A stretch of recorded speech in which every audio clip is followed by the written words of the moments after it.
And then they eat that. That's all they had. Any wonder that they had dysentery, right?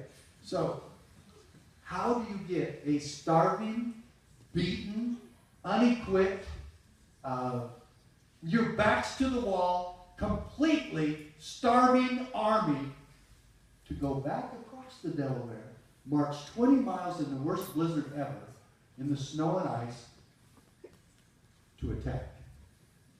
What did Washington teach us? The power of inspiration and the power of leadership. And what do you do when you're cornered? You attack. What an absolutely astonishing leader we had in that man. But do you know what he used to motivate his men? He used Thomas Paine. And he read them the American Crisis, and he passed this out to all the soldiers, and they were required to read it. And it got to them. You remember the part? You've heard this part. These are times that try men's souls.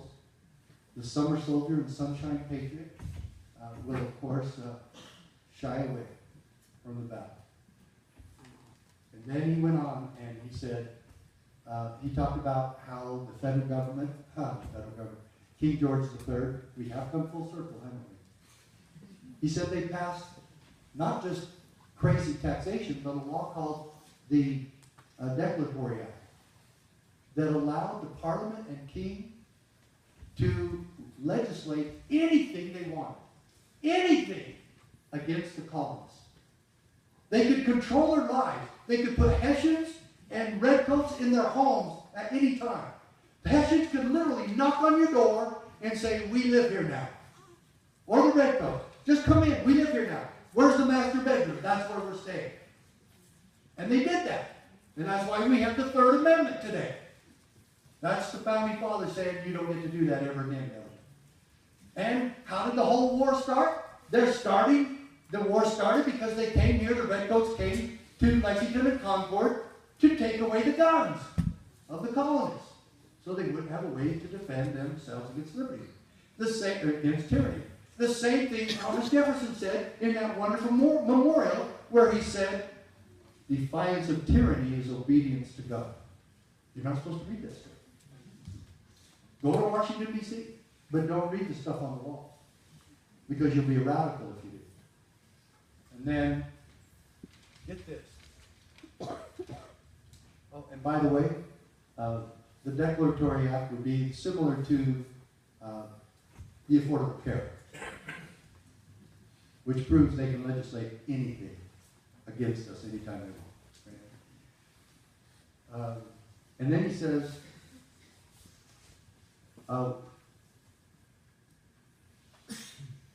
"But I should suffer the misery of devils were I to make a whore of my soul by swearing allegiance to one whose character is that of a sottish, stupid, stubborn, worthless, brutish man." Well, he didn't like King George III, did he? And then he says,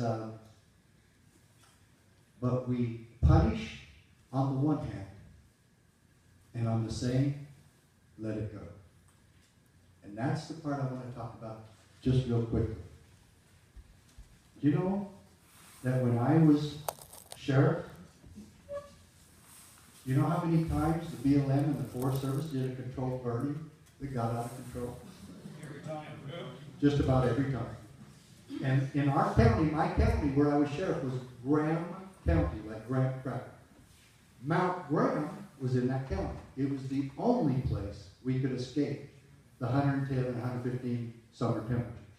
It's a beautiful mountain. I grew up there in doing Boy Scout stuff all my life. And have lakes and streams and pine trees and hunting and fishing, just beautiful area. And it was cool up there, 10,500 feet at the top. And so here they go, another controlled burning. Wind picks up, they burn half the side of the mountain down. And you know what? They didn't charge anybody with arson. Nobody gets fined. Just like Thomas Paine says, they punish on the one and let the other one go. And government should have to answer to a higher standard, not lower one.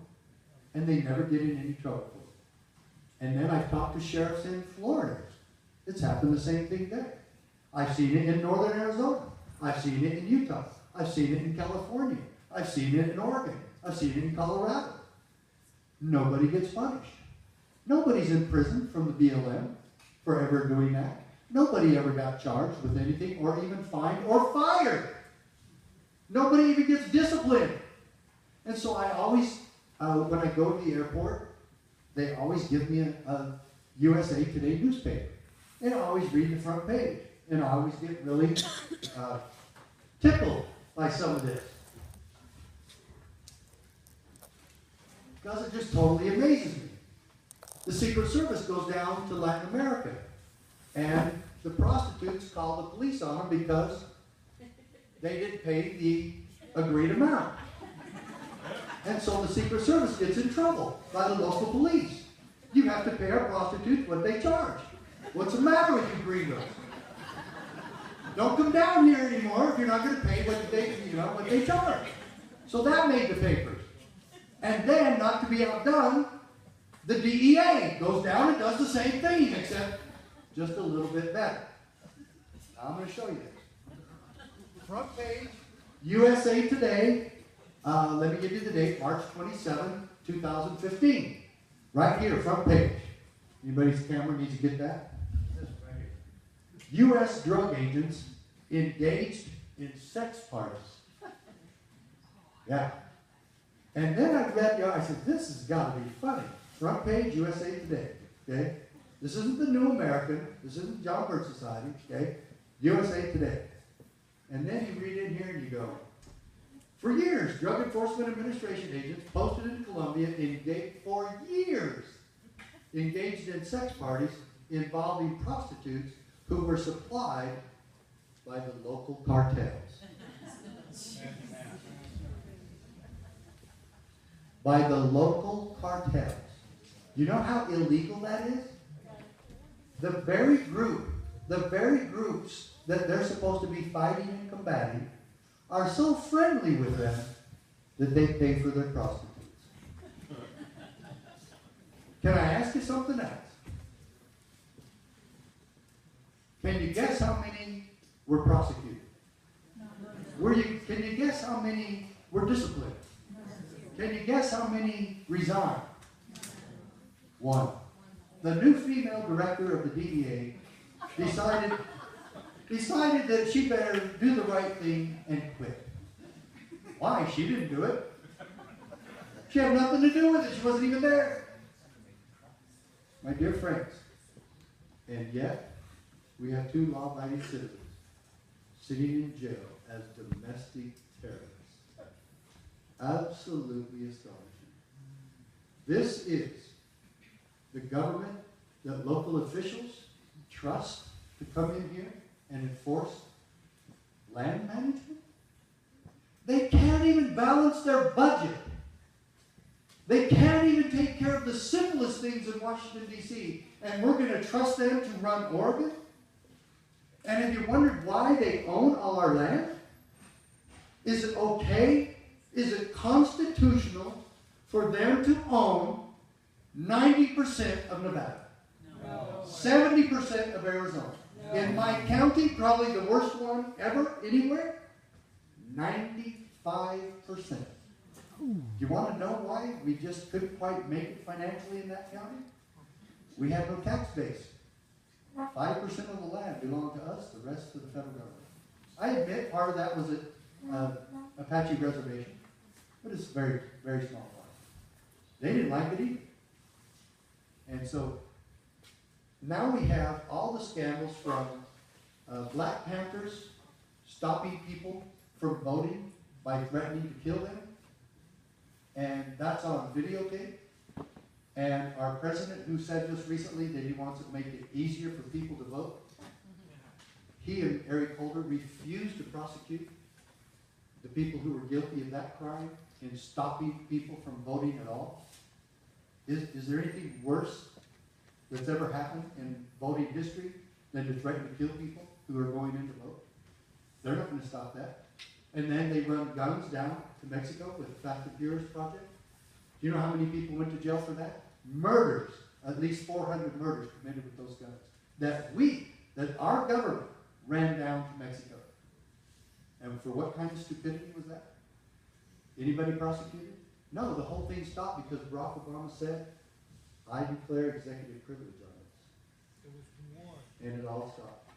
One guy that was prosecuted, and he was the drug cartel. Yeah, I mean, yeah, well, yeah. And he was probably one of the guys that provided the prostitutes for him. Yeah. And we could go on and on and on with these things, but how about all the scandals involving the IRS? And Lois Lerner gets up and screams, I did nothing wrong. I've committed no crime. And I plead the fifth. Goodbye, I'm retiring. I'm going to try that. If I ever get audited, I'm going to quote her. I've done nothing wrong. I've committed no crime. Goodbye. I'm going to Hawaii. Nope. Leave me alone. And this is the type of crimes committed every day by our government. And what do? More. They do more. And they go after people like Dwight and Steve. Astonishing. And then we have people who go, well, I just don't have the authority to keep the peace. What? Let's get involved in what we promised to do when we took our jobs. All of us. I'm not pointing the finger at any one person. I say the same thing as Lou Dobbs. I blame everybody in this state who swore that oath to protect and preserve the U.S. Constitution. Everybody. Okay? Starting from the dog catcher all the way down to the government. I mean,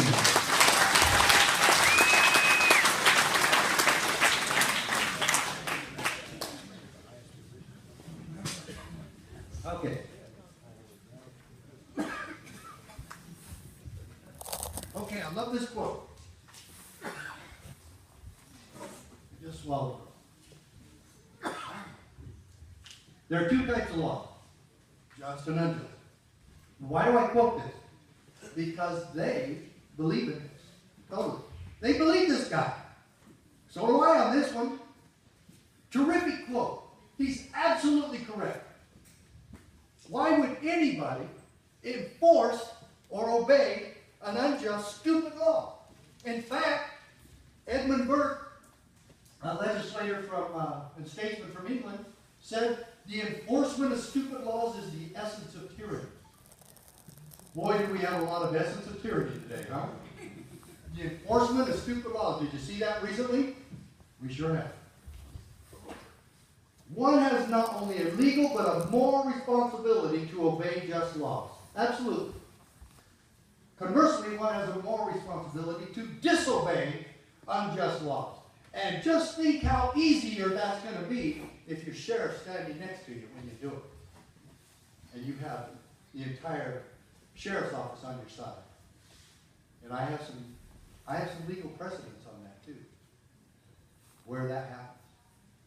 You know that one of our good sheriffs just recently nullified an arrest of a citizen. This is Sheriff Finch in Liberty County, Florida.